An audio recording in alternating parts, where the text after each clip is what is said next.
Good afternoon, everyone. I'd like to call the meeting of the Board of Public Utilities for the City of Santa Rosa to order. If we may have a roll call, please. Board Member Wright. Board Member Sierra. Aye. Board Member Grable. Here. Board Member Bartholow. Here. Board Member Badenfort. Here. Vice Chair Arnone. Here. Chair Galvin. Here. Let the record reflect that all board members are present with the exception of Board Member Wright. Thank you. Any statements of abstention by board members? Seeing none, we will then move to our first study session. Director Burke, first and only study session. Thank you, Chair Galvin and members of the board. Our study session today is our solar photovoltaic feasibility study, and we have Peter Martin, our Deputy Director of Water Resources, and Maddie Brandt, our Sustainability Rep, who will be leading off the presentation, and we will also have a consultant firm, AECOM, joining as well. All right, good afternoon, Chair Galvin, members of the board, Peter Martin, Deputy Director of Water Resources. Very pleased to have the opportunity to have this study session with you today. This is some follow-on work from the 2019 energy optimization plans. We had a great opportunity to work with AECOM, piggybacking off of some work they're already doing for the general funded part of the city facilities. So without further ado, I'm going to let Maddie Brandt take over this presentation, and I'll take it home, and we'll introduce the consultant team further on in the presentation as well.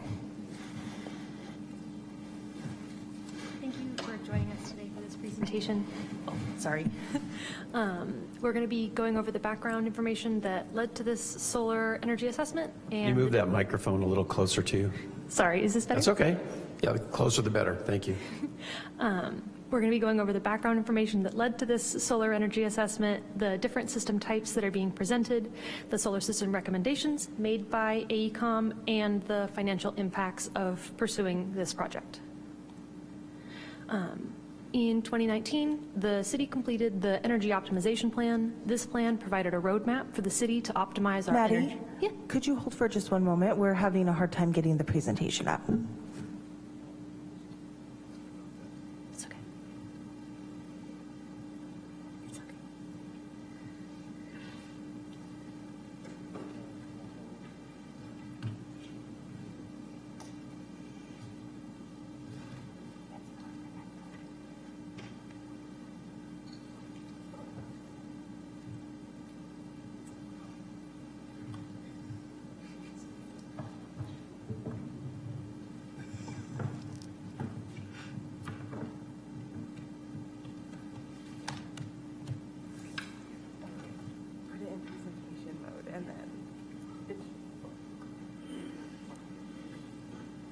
Got the best IT team here for you. Okay.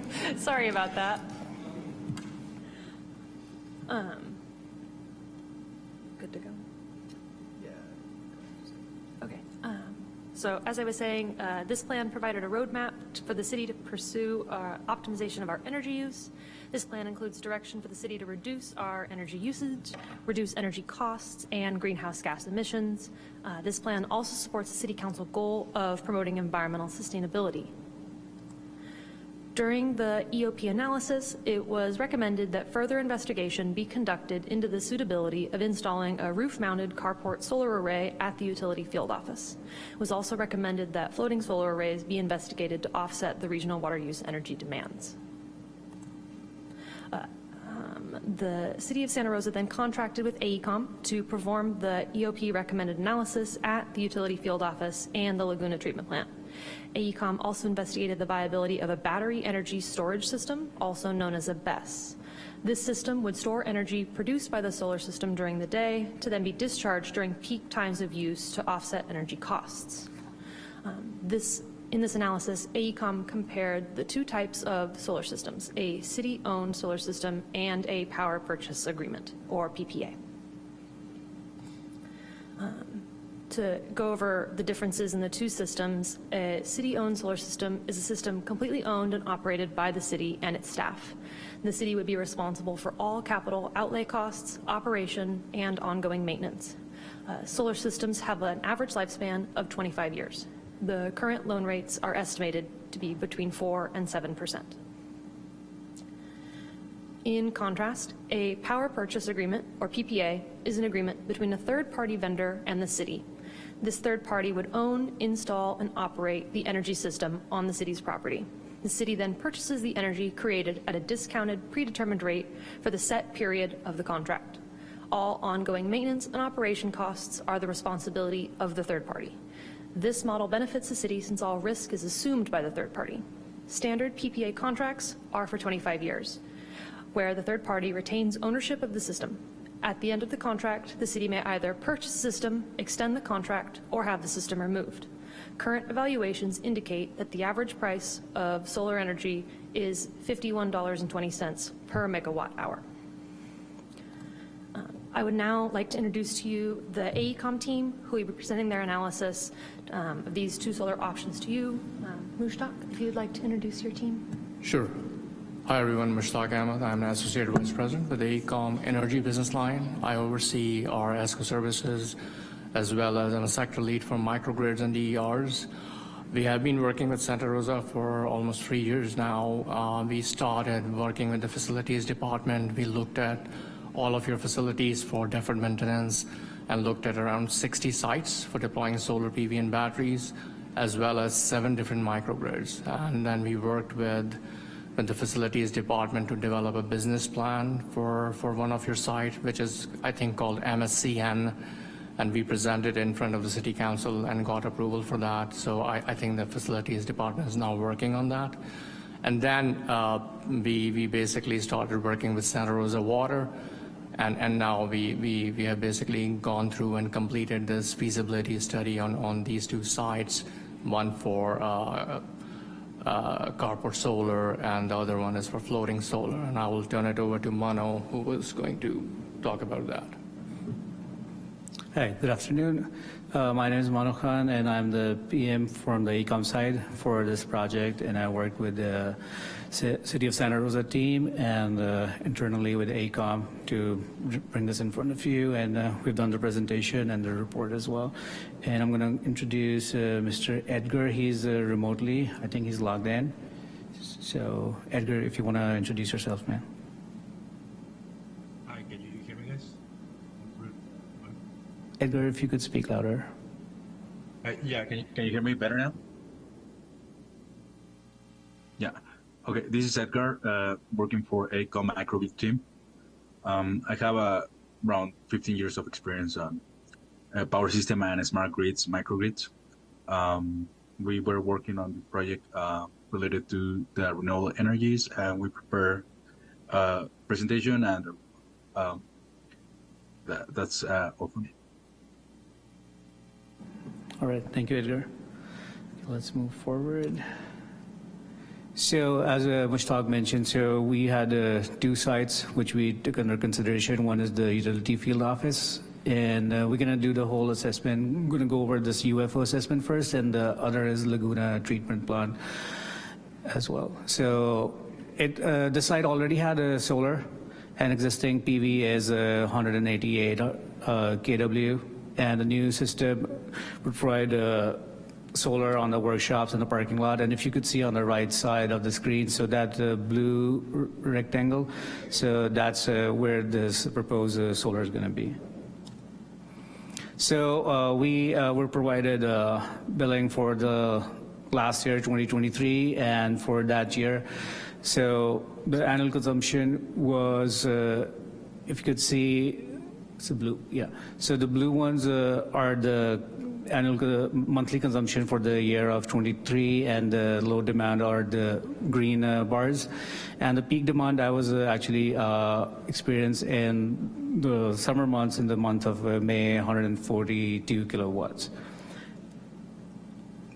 And so the proposed system is going to be 330 kW, and so annual production for the last year was 604 megawatt hours, and the proposed system that offsets it 100%. So the new PV system is going to cover the whole annual consumption for this site.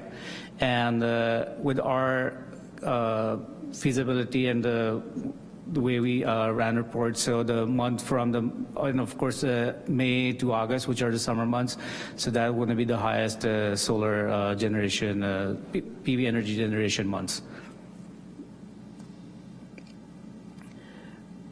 And so we were provided with the billing, and this site uses E19 tariff, and summer months are, in the summer, peak hours are basically 12 to 6 p.m. And it aligns with which are the PV production time as well, which is when the sun is out, of course. And the winter peak hours are 8 a.m. to 9 p.m. And we also looked into the BESS, which is a battery energy storage system for this site. And so for this site, we came up with 200 kWh, and for that, we use the Homer software. Went forward. So for this UFO site, so installation cost is going to be $1.29 million, and the BESS is separate, so that's going to be $276,000. And PV degradation that was taken into consideration, that's 0.5% per year. And solar PV operation and maintenance rate, so these are mentioned over here, and the best O&M rate, they are mentioned here as well, $60 per kW and $36 per kW as well. And utility rate escalation is not taken into consideration for these numbers. And also this with the PV, so they are eligible for 30% ITC, that is investment tax credit. So that is already applied to these numbers, which are in front of you on the screen. And of course, there are going to be some details, how many solar panels going to be. So that's 5, I think we have the number over here. Yeah, so we are using 434 watt PV panels on this site. Okay, sitting out. So yeah, so 3 options have been taken into consideration for both sides, for a UFO and LTP site as well. So the first is basically a base case where there's no PV installed, there's no BESS, and that's what's current over there. The PV, the option 2 is basically just the PV installed over there, no BESS.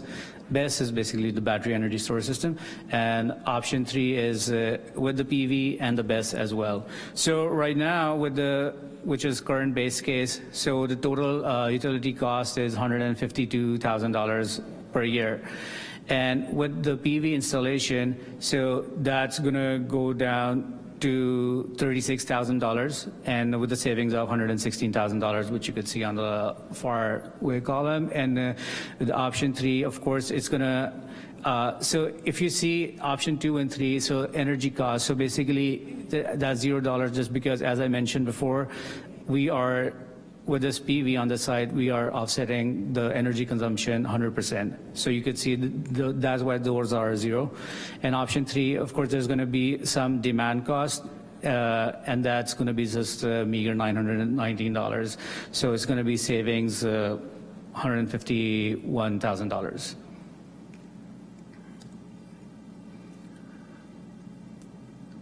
So as I mentioned, so this was covered earlier as well, that this site has energy consumption, the yearly consumption for 604 megawatt hours, and we are offsetting it 100%, and it comes out to be, of course, the whole 604 megawatt hours. So utility energy fee for this site is going to be $0, and any demand fee, that's going to come down to be $27,000.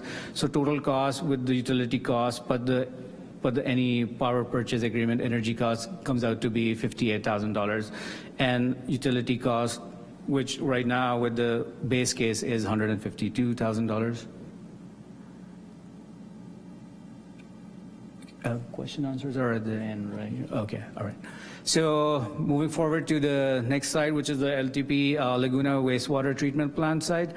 So there are 2 ponds, B and C, which have been taken into consideration.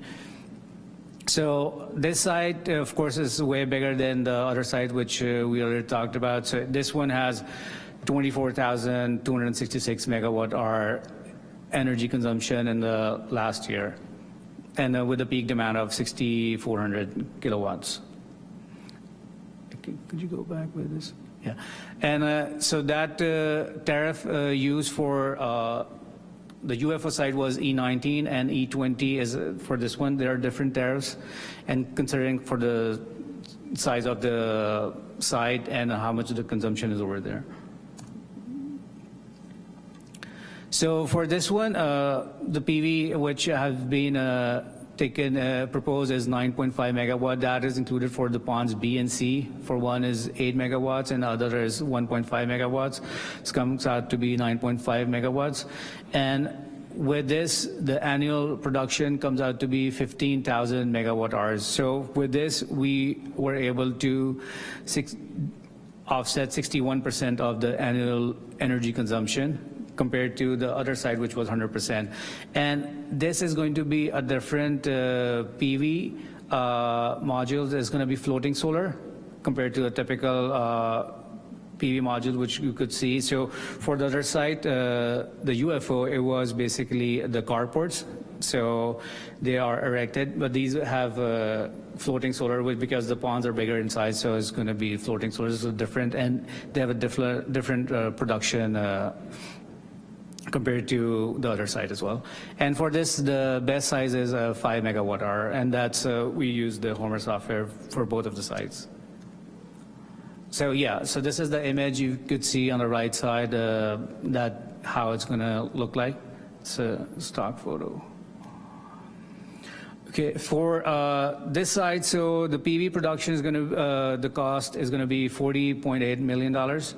And the BESS was going to be $4.6 million. The rest is degradation, the solar O&M rate and BESS O&M rate. They are same as compared to the other side.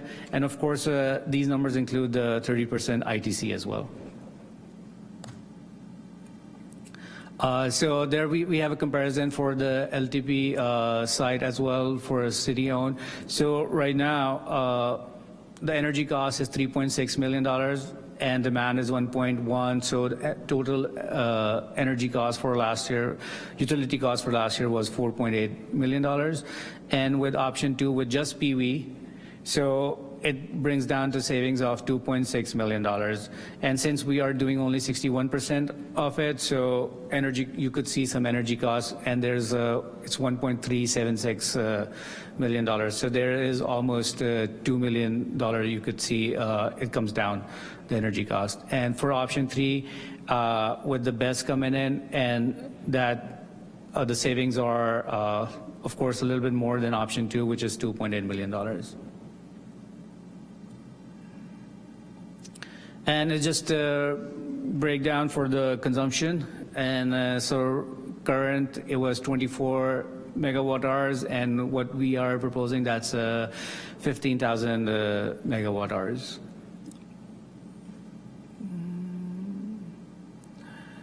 And yeah, this, as mentioned earlier and the other slides as well, so option 1 is just the current utility provider, no on-site PV generation. And option 2 is just the PV, and option 3 is PV plus the battery. So for the UFO site, AECOM recommends the city-owned solar. So it could be more than 25 years as well. So if you could see, we're going to jump to the table over here. So for the year 1, annual cost is going to be $152,000, and city-owned utility cost is going to be $142,000. So basically, after year 25, it comes down. So if you see the year 30, so that annual cost, because the loan payment goes away, it's going to be $33,000.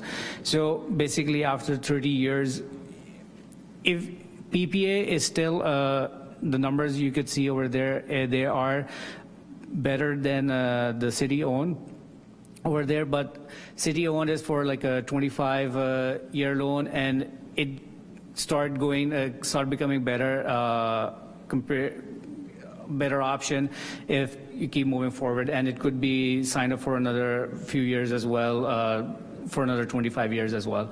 And after 30 years, so basically the loan goes away and the savings, the cost saving becomes more over there. And compared, if you don't have any any of these, any of PV and BESS. So the current utility cost, for the 25-year cumulative period, that's going to be $5.5 million. And for the LTP, which are the ponds, you could see that is like a big gap between both of the financial options, which is PPA and the city-owned cost. So for the 25-year cumulative period, so if we do not put any PV or BESS, so it's going to be $175 million for the utility cost. And if you go to the PPA route, which comes out to be 106 compared to the city-owned, which is 190, and that's a huge gap of $84 million.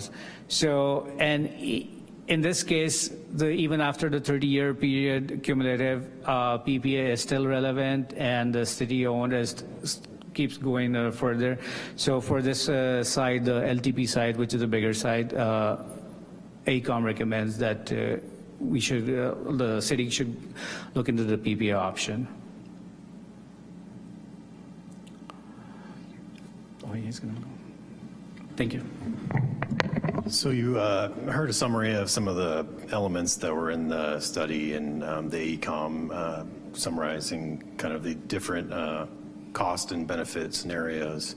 But just for this board, we did want to provide some additional context and considerations between these different options.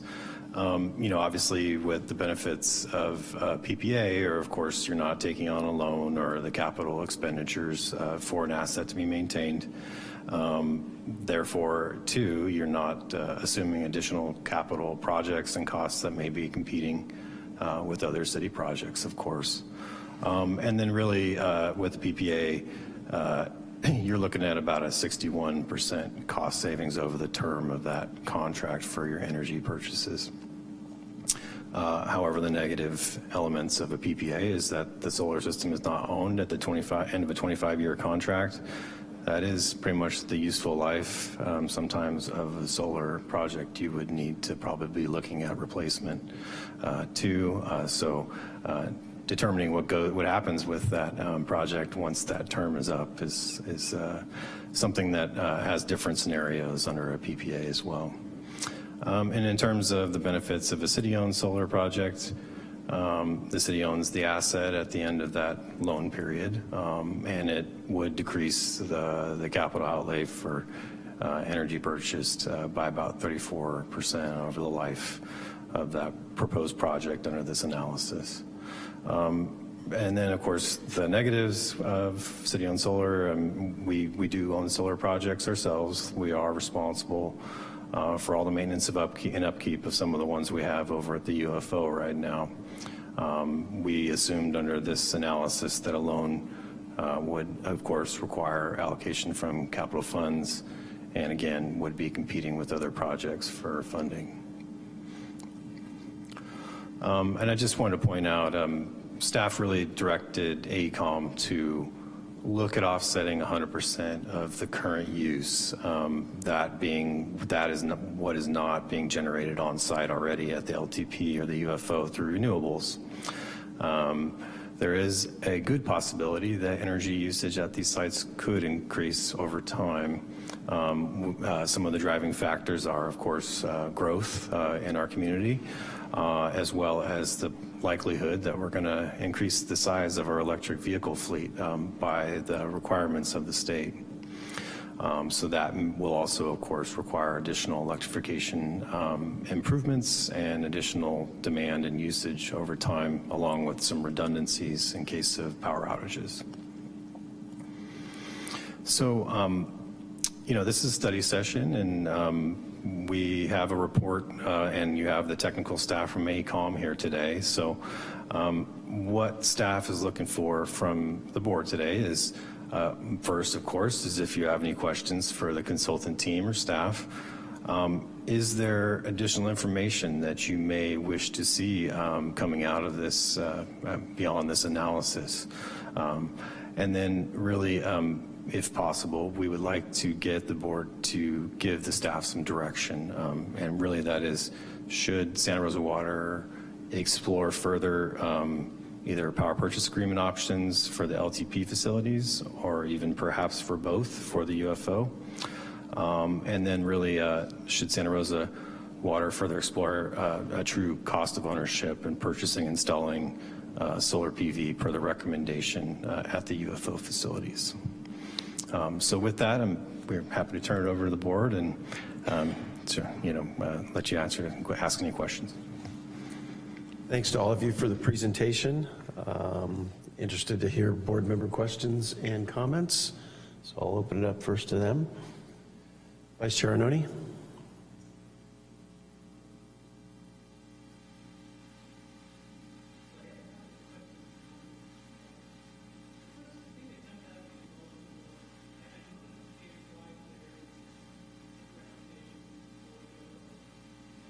Turn on mic, Bill.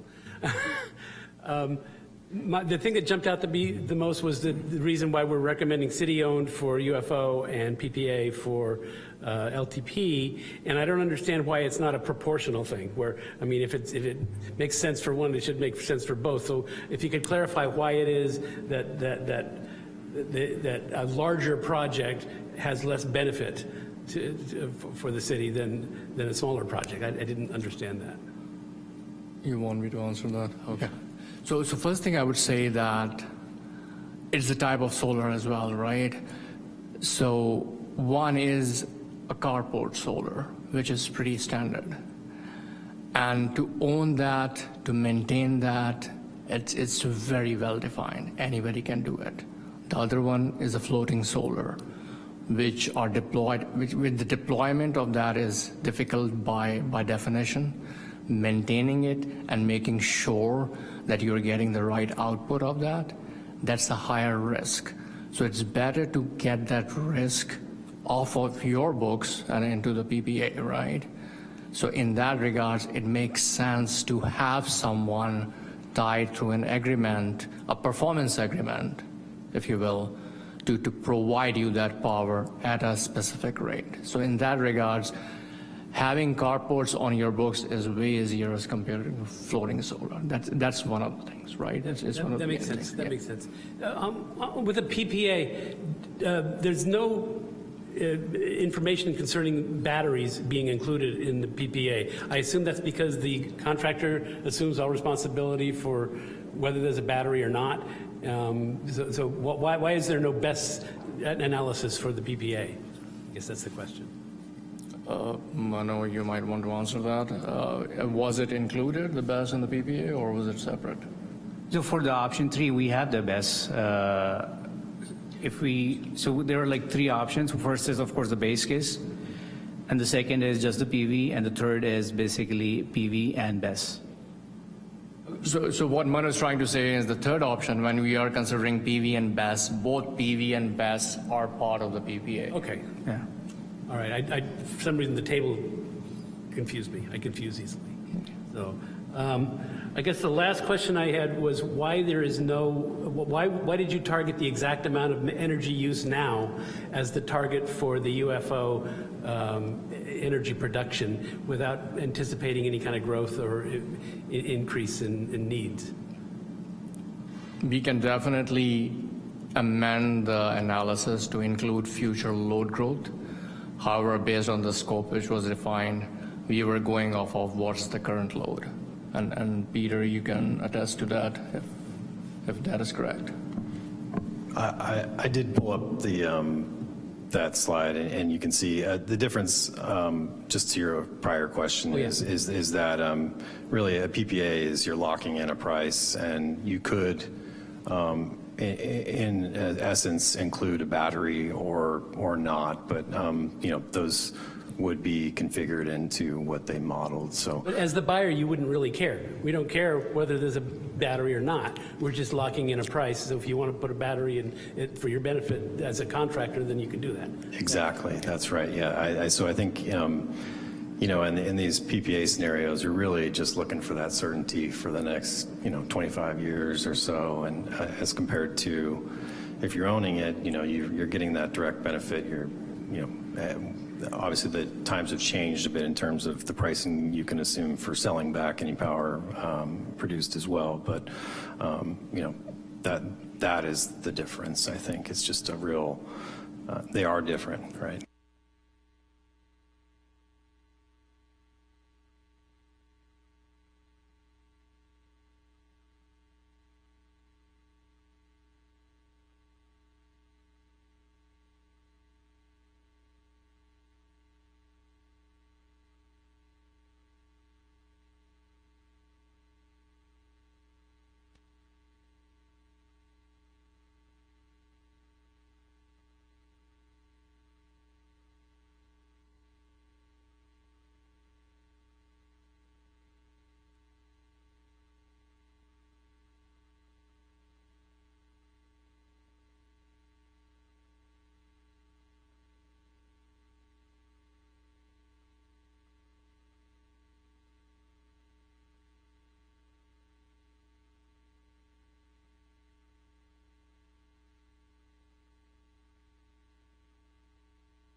And comments. Board Member Grable.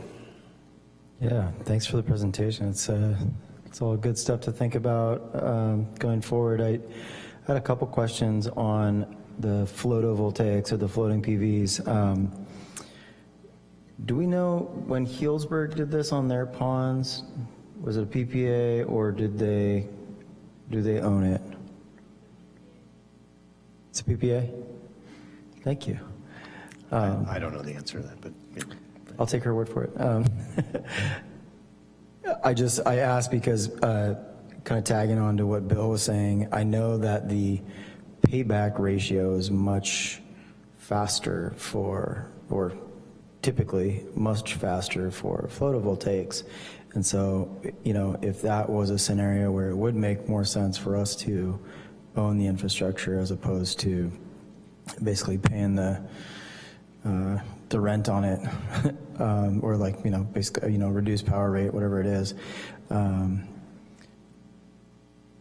Yeah, I would like to see that compared to some of the other typical systems, the parking lot systems, the covered areas, which I didn't see there's another kind of benefit analysis there that maybe is for our employees, for parking, for this and that, do we want to do that anyway because those parking areas are more desirable and keep people's cars cool and all that?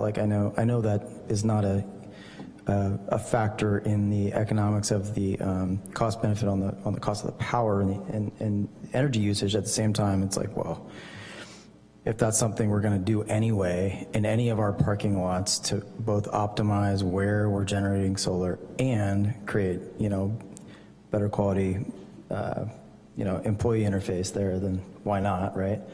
But then again, on the photovoltaic, on the floating PV side, I would just want to know what are the exact cost benefit analytics on owning the system in that scenario. And I mean with all the metrics, because I know sometimes cleaning floating PVs can be very complicated and or difficult, costly, and is directly related to how efficient their energy production is, right? You can get a 40% decline just on one bird migration, right? I just would love to see what those specific cost benefit analytics are, because if it's true that the payback rate is much faster with the floating voltaics and their generation is higher, and yeah, there's some higher costs, but in our ponds I think they're relatively shallow. We're not going to have some of those anchoring costs that they have in other places, but I would like to see that, and what that input would entail, what the ongoing maintenance to maintain the efficiency of those panels would be, as opposed to, again, yeah, doing the PPA, where I'm assuming the maintenance is also, the maintenance and the cleaning of the panels is then also included in that PPA, is that correct? Okay. That is correct.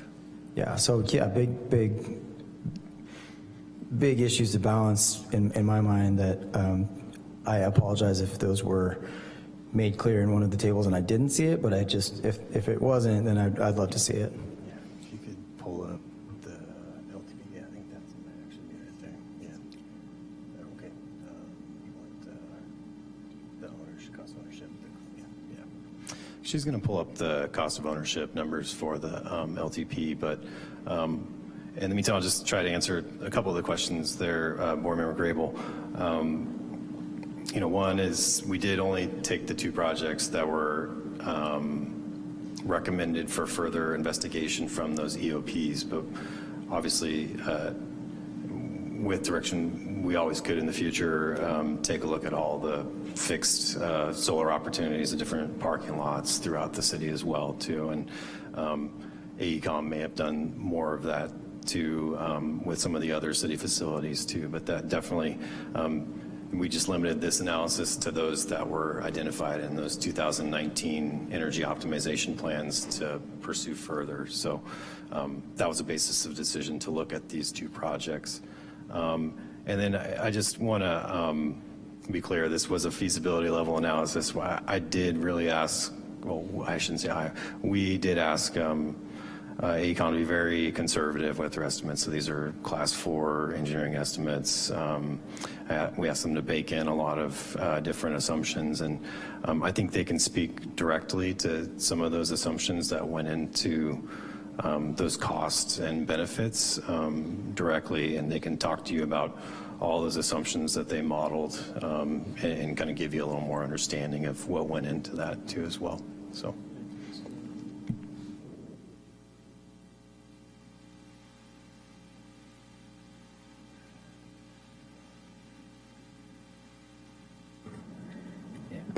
Yeah, so as he mentioned, so these are very high-level class 4 AEC cost estimates. And of course, this one includes the tax credit and the utility rate escalation, which is not taken into consideration. And of course, if we go further, if we want to go into more detail, so of course we have to like break down and like even for, as you mentioned, for the solar, the carport for the UFO side. So of course there are many components to it. Basically, it's not going to be just carport, like this big number is going to be the module, is going to be the whole structure for it, inverter is going to be there, and the conduits and the switchgear transformer. So it goes in a pretty granular details, but of course it was level 4 estimate, so at this time very high level and very conservative numbers which were shared right now. And when we say level 4, basically it's dollar per kW, right? Yeah. There are standardized data sets out there which we utilize to come up with these costs.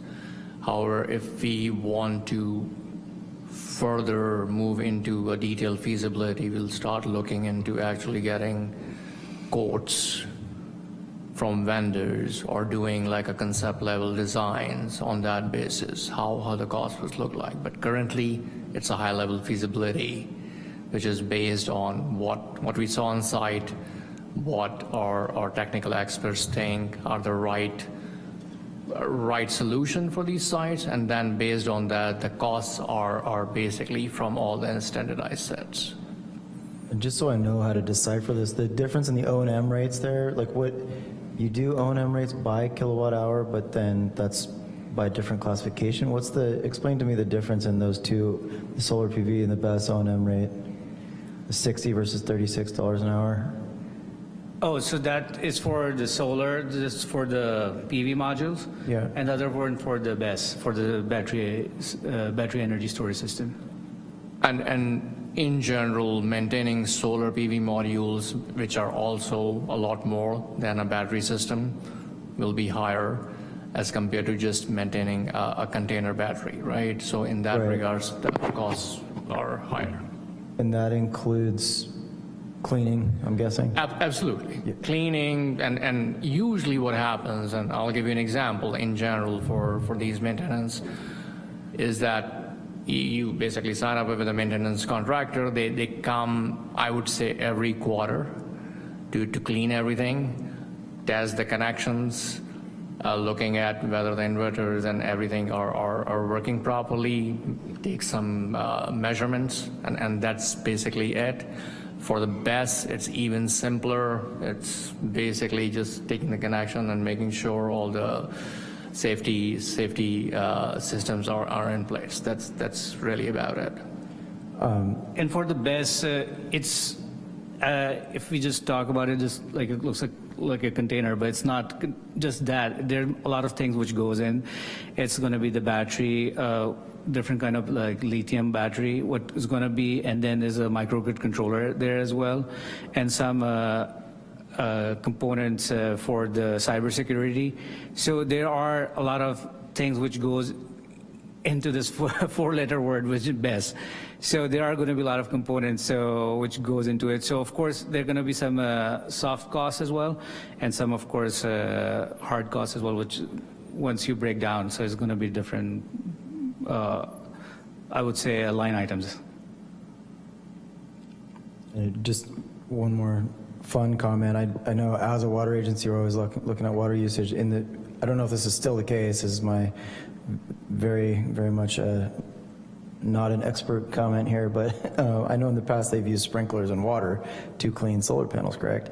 And there's been these arrays of sprinklers, and when you have those arrays of big guns and sprinklers in on those land-based, land-attached, PV arrays, you kind of lose that water, right? But in a floating voltaic array, the photovoltaic, can't you, in, for instance, a holding pond, can't you use that same water through big guns to clean the panels, and then it doesn't go anywhere, it goes right back into the pond? Is there, I don't know, I just thought that was a fun comment as a water agency. I think I'm going to defer this one to Edgar. Yeah. Edgar, are you still there? Yes, I'm here. Okay. Did you hear the last question? Do you want to speak to this one? I was having a problem with the connection, and I couldn't hear it very clear.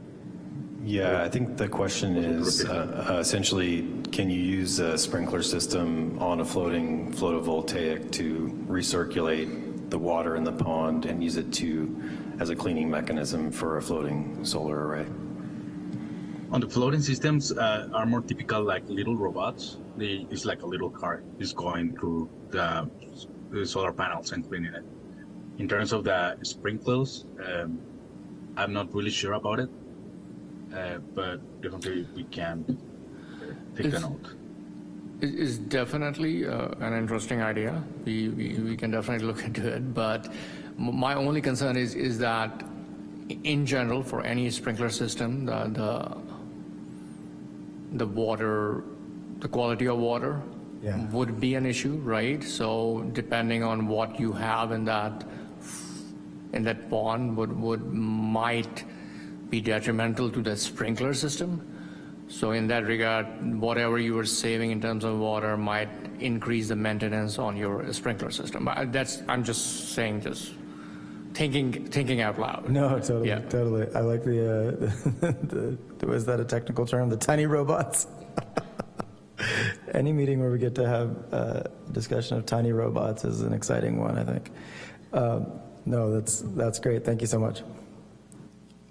Other board member questions, comments? Board member Bartholow. Thank you for the presentation.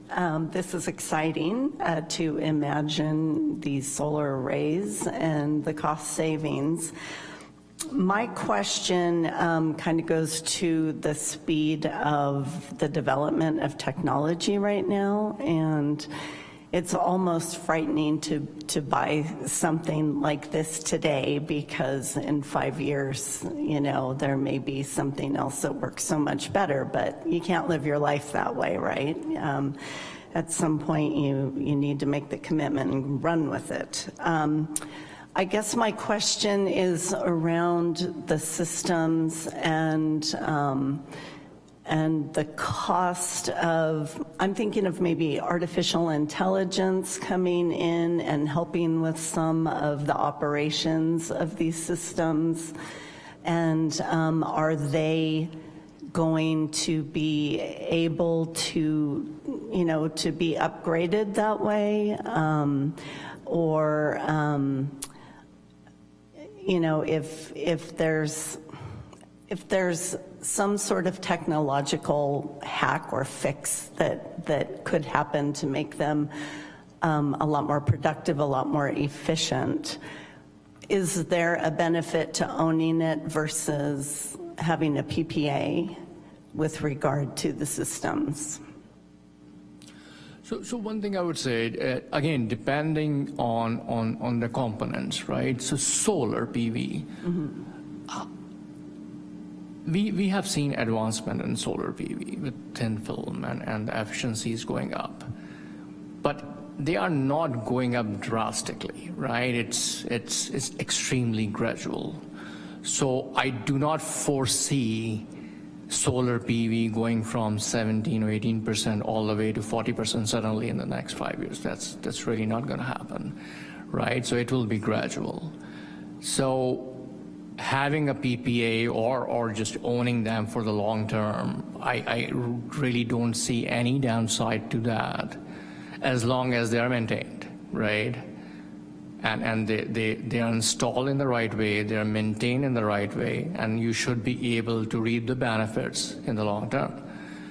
Batteries that field is a lot more volatile. There are a lot of things happening. Lithium ion is currently the gold standard. Everybody is using it. A lot of development is going into flow batteries, but that they have still a significant issue in terms of their footprint. And I'm sure Edgar and our other experts would know what other developments are happening. But in terms of that, I can foresee things which can change in terms of the actual battery technology. Now, when you think about artificial intelligence or in terms of these systems, it's all about how you use them in the most optimal way, right? And for that, there are controls already out there, and there are companies out there who do that. So one of the projects we have is at Fort Carson, Colorado. It's an Army base. We have an 8 megawatt hour battery, and that battery is being used for peak shaving. And AECOM is the design builder for it, but the battery is from Lockheed Martin. The control system and actually the forecasting AI algorithm is provided by a company called Q-Cells, and it used to be Jelly before. And what they do is they look at 1 year worth of data, which historical data, and they utilize that to actually forecast the specific time a peak would occur, and they send a signal to the battery so the battery can be utilized to shave the peaks. Now, that is something which can really help certain end users if they have that load profile. If it's a very high peak and you are able to predict the right peaks in the future, that will really save you a lot of money. But what we have seen in the past 6 years with that software is that it can be improved, right? So what I can foresee with more data, more AI, that these kind of forecasting softwares will become more, I would say, more accurate.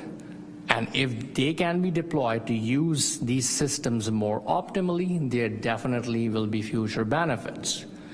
But those are all add-ons. That doesn't mean that the system, the base system which you have installed, like the battery and the solar PV, it will not become obsolete. You can just upgrade the software add on another control system and you'll still be able to use it. Go ahead. I want to chime into that one. So before, a few years back, if somebody has to do an O&M on like a typical module, so they have to like go and like clean on top of it. So now with these energy management systems for the PV modules, so basically you could see on your machine that, okay, let's say on a hypothetically on this building, there are PV modules and some of it's like broken. So it's not going to affect the whole array. It's just going to be that portion of it. And so the O&M, of course, if they're going to come in like every quarter or something like that, so they could come in early and they could fix that. So with those management systems, so you can basically see if they're all producing at their optimum level or not. So these are the things that are out there, and this could help basically in O&M as well. And of course, as you mentioned, these are all going to be add-ons. And just like a microgrid controller, of course, you could see how much is the battery is going to produce, what time, and then the peak shaving could be done. So just like that for PV modules, so you could basically analyze what's the current state is and which module is not working or it's not producing at the optimum level, what's going on over there. So that could be seen, and it could, on your machine, you can basically see that. And that's actually one of the projects we have in Santa Cruz. So we did a study for them as well, so it was like more granular, so we looked into it. And with the software ability, you can basically see because some of the buildings, they might have some trees on site. So basically you can see which area of the array is going to produce 100% and which are going to be making, producing less energy. So basically you can, with the shading, you can see where you can getting like 100% optimum and where is like 80, 70 and so on, so forth and so on.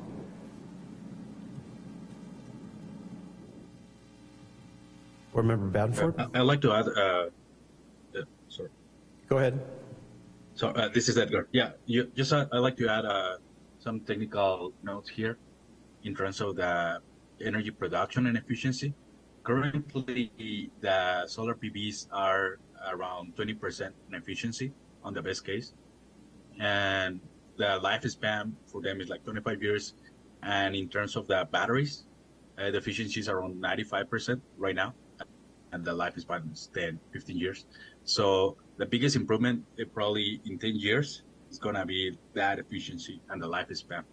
Because what is part of the most expensive part of the project is normally the batteries, the live battery. But obviously because of the degradation. But in 10 years, they are expecting probably another 5 to 7 years of lifespan on batteries and an increased efficiency on the solar panels from 20 to 30%, which is around a 10% difference. That will create a difference in terms of the efficiency. And it's more like that part than AI. So basically that technology evolved to be more efficient and with a larger lifespan, lower cost, that will be a big impact in the coming years, probably this 10 years coming. Thank you. Thank you for that information. Board Member Badenford? Thank you for the presentation. I'm not as familiar with these systems as my colleagues. I have some questions around how we're looking at the analysis on annual costs and the cost comparisons. We've done them by cumulative 25 or 30-year costs. Is that because of financing? Does that have to do with the lifespan of the infrastructure? It just makes me wonder that what does the infrastructure on either or both really look like? Is the idea that after 25 or 30 years, the lifespan is complete, or that maintenance would be ongoing kind of into the future? Just to add one thing, that in general, power purchase agreements are 25, 30 years, and we just wanted to make it like apples to apples comparison. So since the power purchase agreement is 25 years, we want to compare it against a city-owned annual cost at 25 years, right? Now, in terms of the life of the equipment, In general, there will be a continuous upgrade, right? So for batteries, it's 10 to 15 years. So you'll have to replace batteries during that time span. And same goes for solar PVs. Solar PV panels are not all of them are going to survive the entire 25 years. So in between, you have to replace solar panels as they degrade to a point that you need to replace them. So, but to answer your question, 25 years primarily, and Mano, you can correct me if I'm wrong, but it's basically that it's a power purchase agreement in general is for 25 years. Yeah.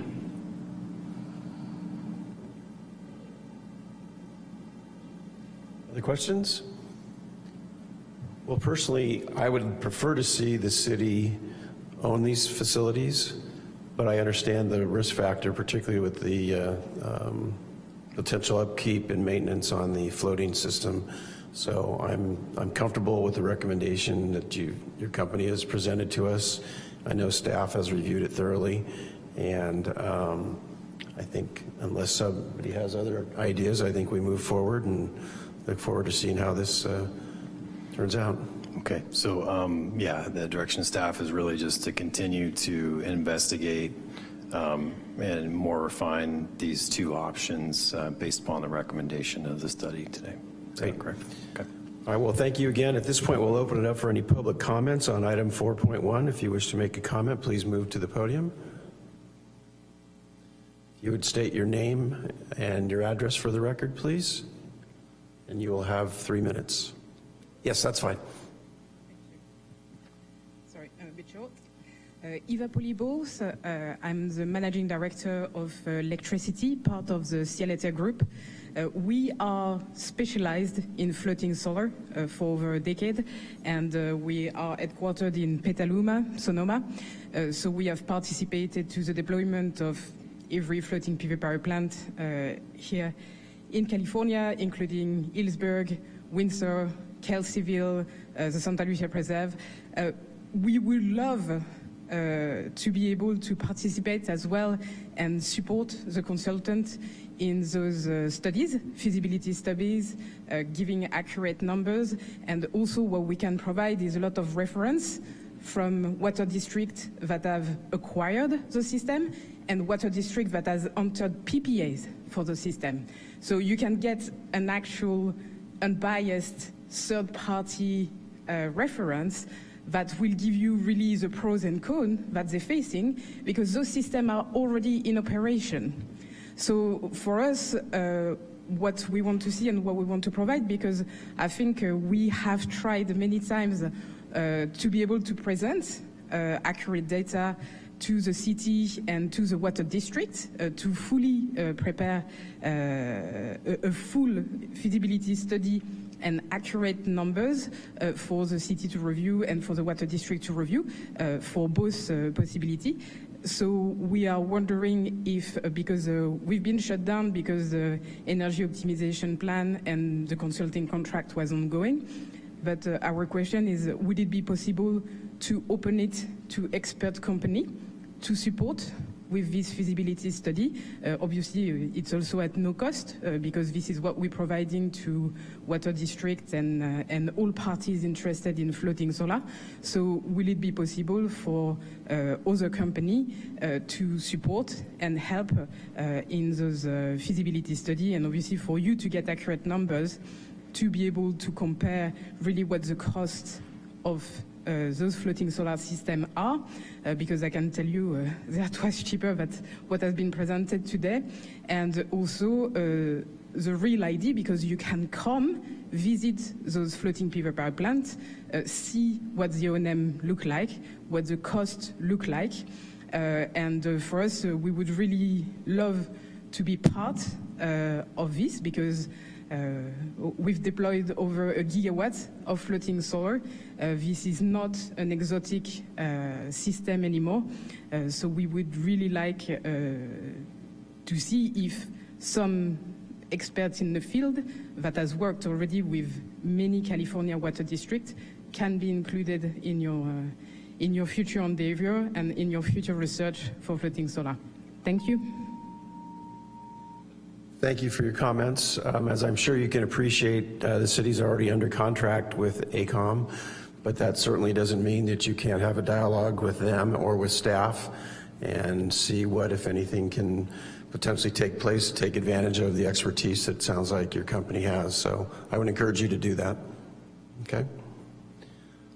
All right, that will take care of item 4.1. Item 5.1 are the approval of the minutes for May 2nd. We'll open up for any public comments on the approval of the minutes. Seeing no one rise, the minutes will be approved and entered. We'll now move to our one staff briefing. Item 6.1, Director Burke. Thank you, Chair Galvin and members of the board. We have an exciting staff briefing for you today, and it's on our UV project update, and Mike Prinz, our Deputy Director, Water Reuse Operations, will be making the presentation.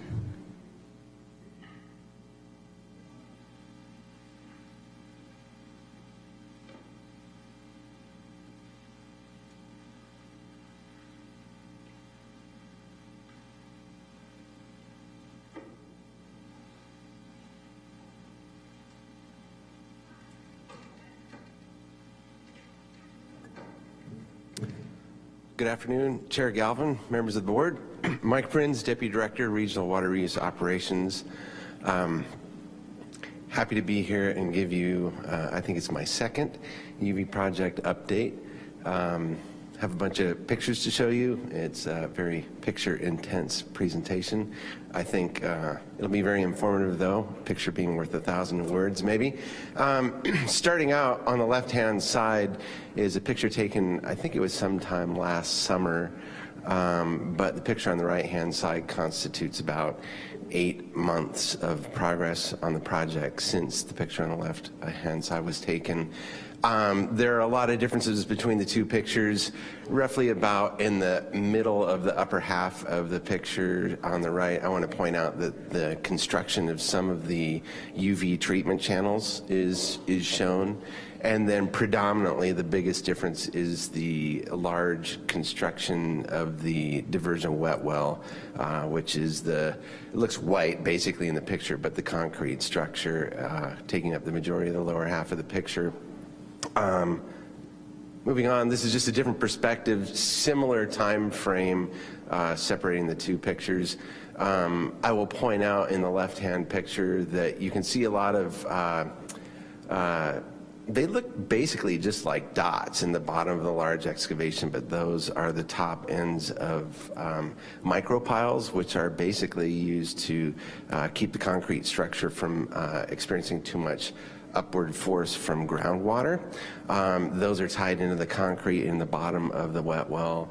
And again, it's roughly the same time period difference as the first two photos that I showed you, and it's just a different perspective. The picture on the right is a little more recent, I think, than the right-hand picture on the first slide.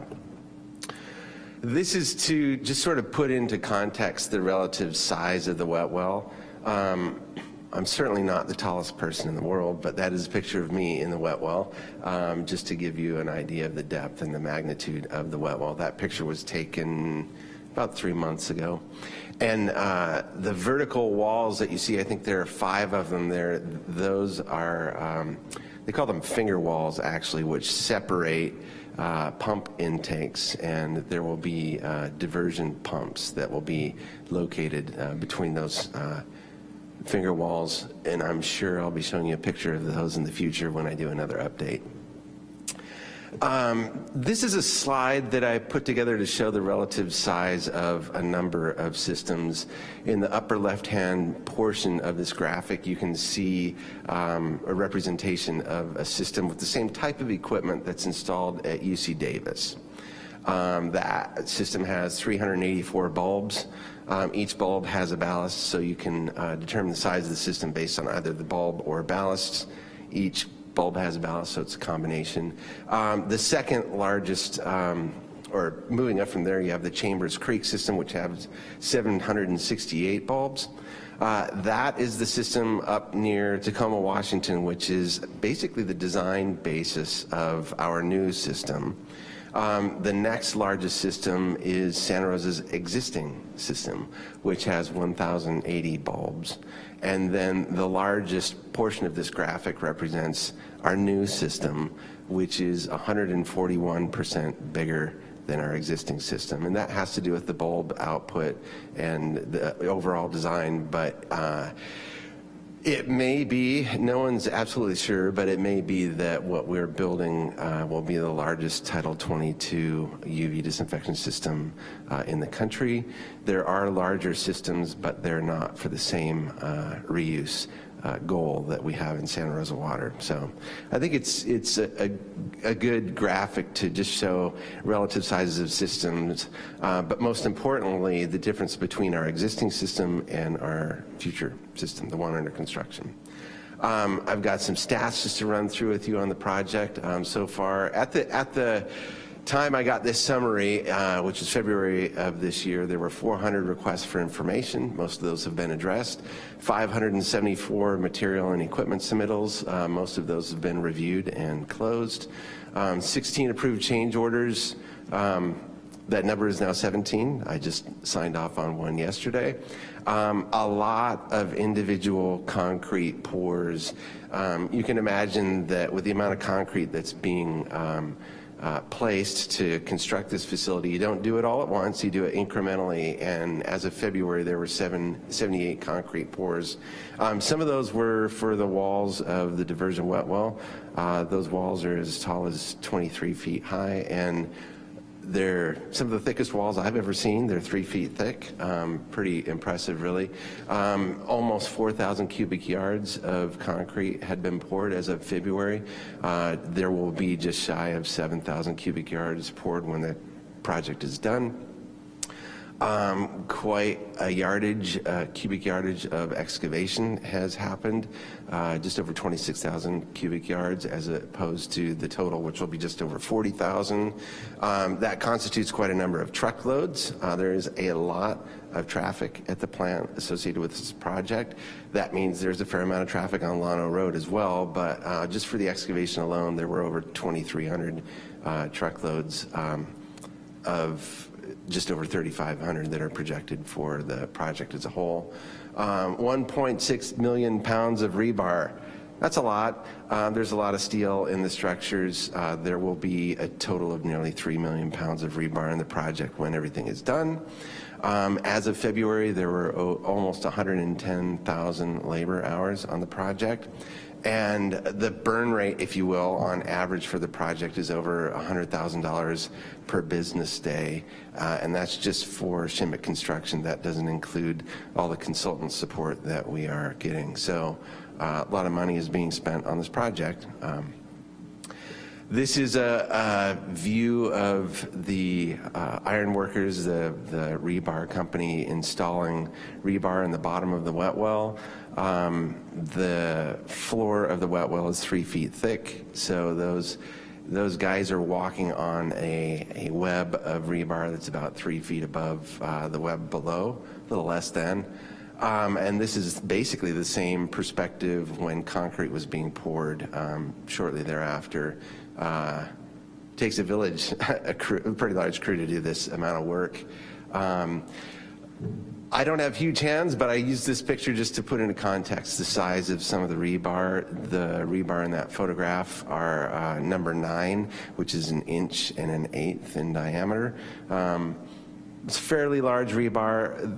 Larger rebar exists and is used for other structures, but in terms of projects that are done at Santa Rosa, that's considered fairly large rebar. And you'll note that the spacing is fairly tight, which contributes to the 1.6 million pounds of rebar placed so far. This is a very busy picture. You don't really need to be perfectly oriented as to how this all fits together, but what I really want to draw your attention to is the fact that the 2 effluent lines that take all treated water from LTP and convey it underneath Llano Road to the East Station wet well on the west side of Llano Road are supported by very heavy duty truck straps by some structural steel that's also being used above those pipes. That condition no longer exists, but that was the state of those effluent lines through the majority of the winter. I would not characterize it as precarious. I would characterize it as vulnerable. And that state of vulnerability on the project is behind us, and we had no issues during that condition. But it did take a very concerted effort to make sure that those pipes were adequately cared for during that phase of the construction.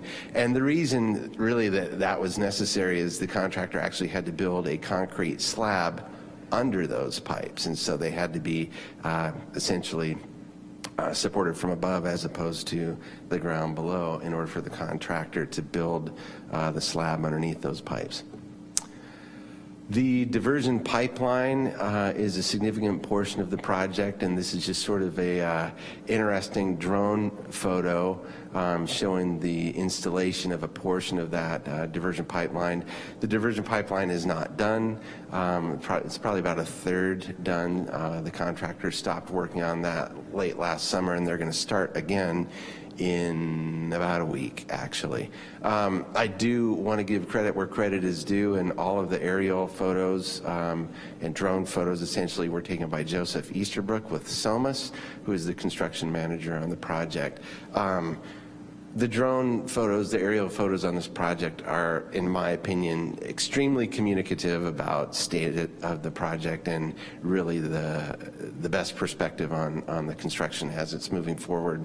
That diversion pipeline goes basically from the southwest corner of the plant, goes around the south side of the plant and up the east side of the plant, and will terminate in the diversion discharge box, which the shoring for which is shown in this photograph. And that, by the way, is the plant's electrical substation in the background. But basically the same view today shows the diversion box built. It's a pretty significant structure and has an important role in the overall function of the diversion system. I took this photo kind of randomly, and then I thought, that's a pretty cool photo, so I'll include it in the presentation, but that is actually the interior of a significant portion of the bypass system, which I'm going to give you a little more detail about. But the exterior of that steel pipe Y, it looks like that. That rusty large diameter pipe that has the branch coming off of it is a temporary component of the project. It weighs 12,500 pounds. So it's interesting that you would have some pretty significant components of the project that are actually only temporary.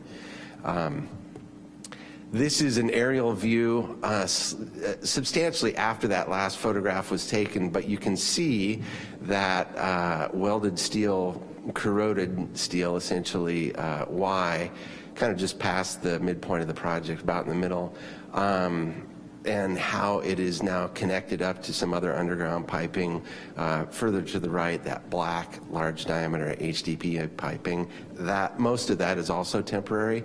But I want to lay out for you where the effluent lines currently exist and how there's a lot of sensitivity about making sure they're protected during construction. But the overall layout is going to result in the bypass being conveyed via the red line. So we will be taking water and running it through a portion of the project which is now constructed, and that will allow the contractor to completely demolish the existing effluent lines. The red lines depicting the bypass are not yet fully active, so the bypass is not active, but the contractor is aggressively working to a point where they will be able to activate that and then demolish the existing effluent lines for the plant. This is another perspective looking to the east. There's a significant effort being made to work on the influent channel, which is roughly where that purple line is. And then just to sort of walk you through the flow of the new system, the influent channel, when it's fully constructed, will tie into 5 treatment channels, which will flow to the right or to the south. And those treatment channels will discharge into an easterly flowing effluent line, which will turn and go into a westerly flowing effluent line, which will then turn north and tie into the downstream end of the existing effluent lines for the plant.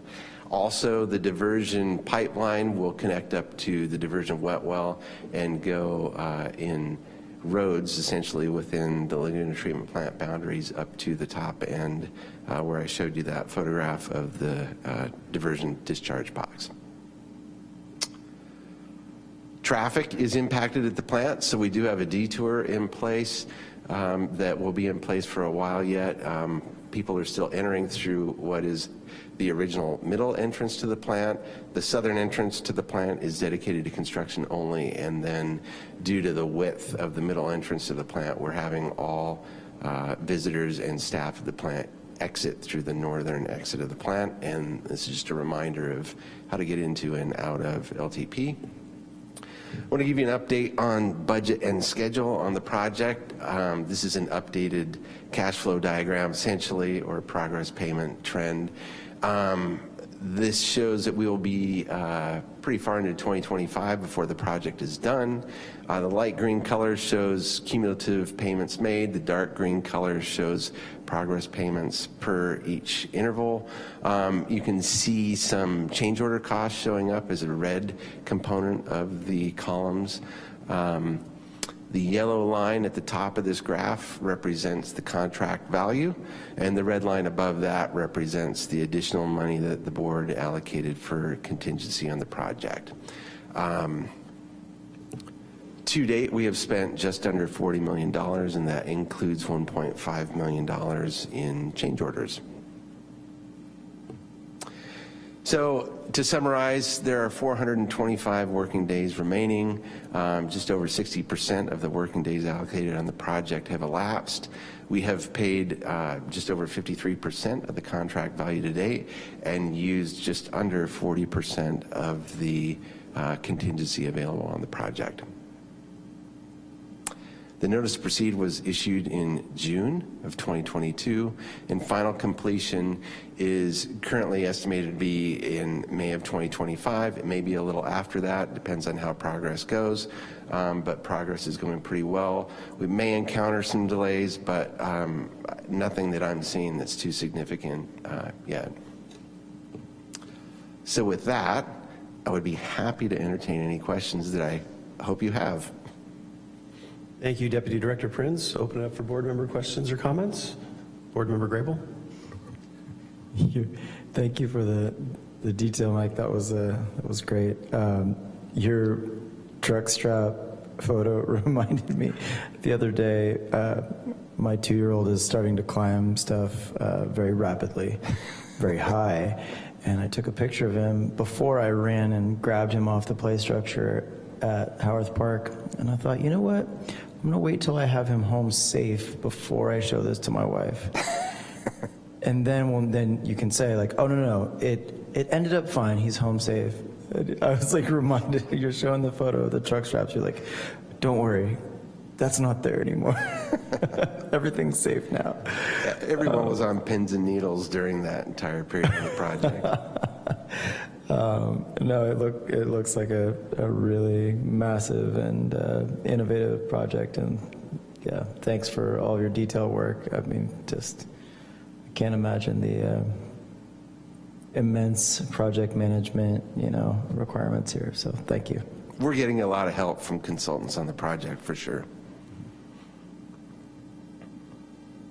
Vice Chair Arnone. Just on the question of the size of the system, that's a dramatic increase from our existing system. Is our existing system big enough to process the amount of water that's there now? And why are we making such a huge leap in capacity? I guess that's my question. It's a change in the output of the bulbs, basically. The newer bulbs are more efficient, but you need more of them because they have lower output, essentially. And I will say, talking about a UV system capacity isn't as simple as you might think, because it's a function of a lot of variables. Flow, the amount of bulbs that you have illuminated to disinfect the water, also UV transmittance, which is the ability of the water to have UV light wavelengths travel through it. That fluctuates based on different quality of wastewater coming to the treatment plant.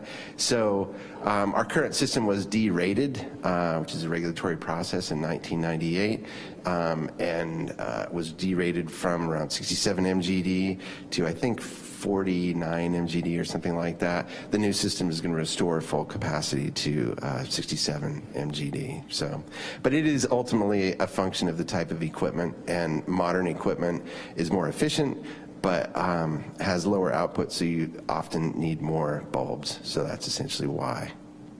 So the anticipation is that we're going to get back up to what we used to be able to process with this new system. Yes. But we're not going to add more overhead. No. Okay. Thanks. Other board member questions or comments? All right, thank you for the update. We will now open it up for public comment on item 6.1. If you wish to make a comment, please move to the podium.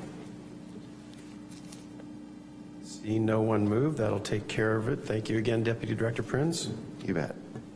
And through the chair, if I might, just I wanted to let the board know that we are considering and would like to invite you back out to the treatment plant as we're under construction. So we'll be in touch. I'll be working with our assistant city attorney to figure out how best we can do that, but we want to offer that up to the board. So just know that'll be coming up before too long. That'd be great. I know I, for one, would like to go, and I assume everybody else would as well. So thank you for that offer. Maybe two groups, less than a quorum each. All right, we'll next move to the consent calendar. We have 2 items on the consent calendar. I'll move adoption of the consent calendar. Second. We have a motion by Vice Chair Arnone, seconded by Board Member Grable, to approve the consent calendar. We'll now open it up for public comment on the consent calendar. If you wish to comment on items 7.1 or 7.2, please move to the podium. Seeing no one, may we have a roll call vote, please? Board Member Sierra? Aye. Board Member Grable? Aye. Board Member Bartholow? Aye. Board Member Badenfort? Aye. Vice Chair Arnone? Aye. Chair Galvin? Aye. Okay. Let the record reflect that that passes unanimously with Board Member Wright absent.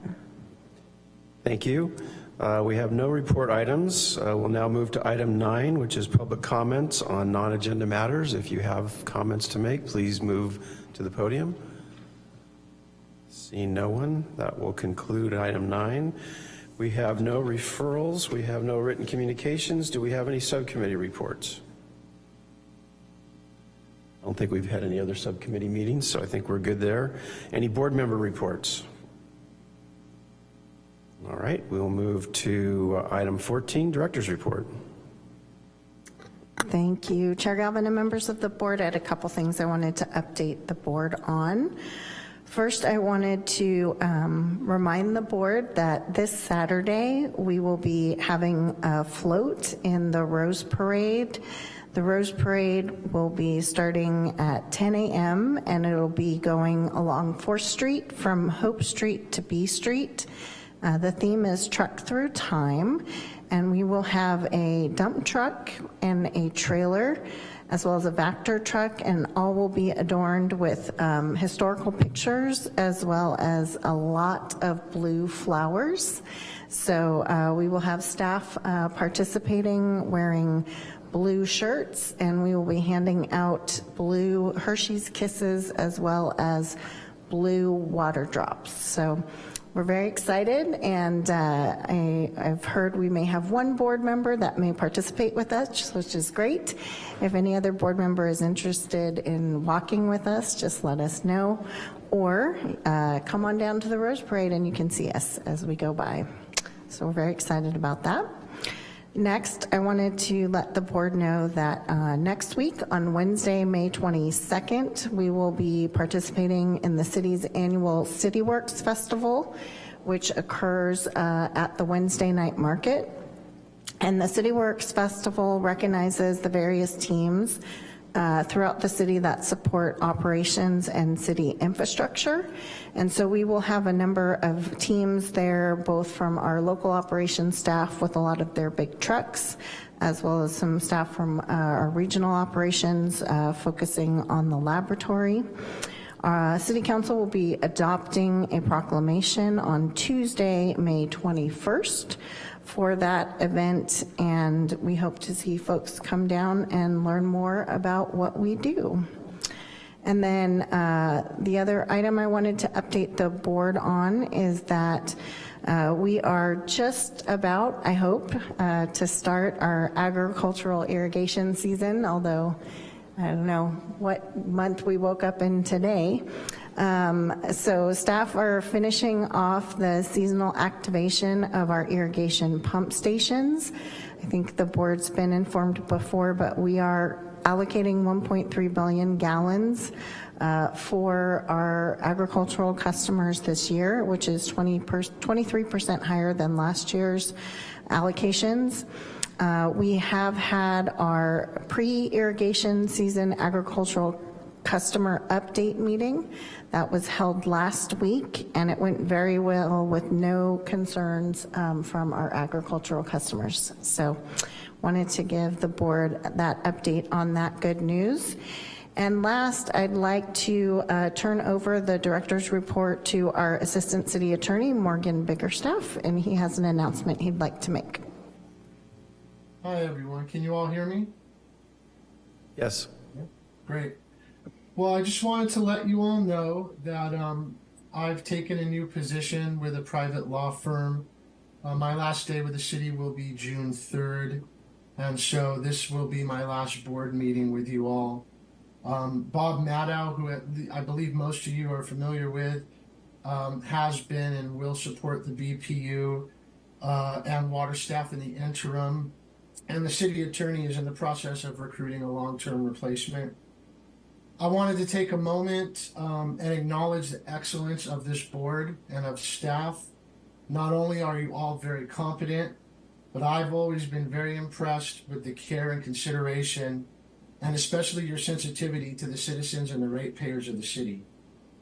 Finally, I want to thank Director Burke and her team, from director to deputy director, down to any of the staff, field crews, everyone that I've worked with.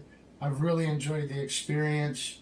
And so while I am excited about my new opportunity, there is a part of me that's going to be sad that I won't get to work with you all. So I just wanted to kind of leave that note and let you all know the time here the last 2 years I've really appreciated, and I hope to keep in touch with many of you as I move forward. So with that, I'll turn it back over to Director Burke. Thank you, and I do want to note how much we have greatly appreciated working with Assistant City Attorney Biggerstaff. He leaves a big hole to fill. It's just been our pleasure to work with him for the last 2 years, and so wish him all the best and wish he wasn't leaving, but we know he'll do great at his new law firm. And with that, happy to answer any questions that the board may have. Thank you. I would certainly echo Director Burke's comments. Morgan, we're going to miss you, but wish you all the best in your new position, and hopefully our paths will continue to cross sometime in the future. We'll now open it up for public comment on item number 14. If you wish to make a comment, please move to the podium. See no one, that'll conclude the director's report. That will take care of our agenda for today. We will adjourn the meeting today in honor of soon-to-be former Assistant City Attorney Morgan Biggerstaff. So you're all wished a happy afternoon, and I hope we see some of you at the parade on Saturday. We're adjourned. Thanks, guys. Thanks, everyone.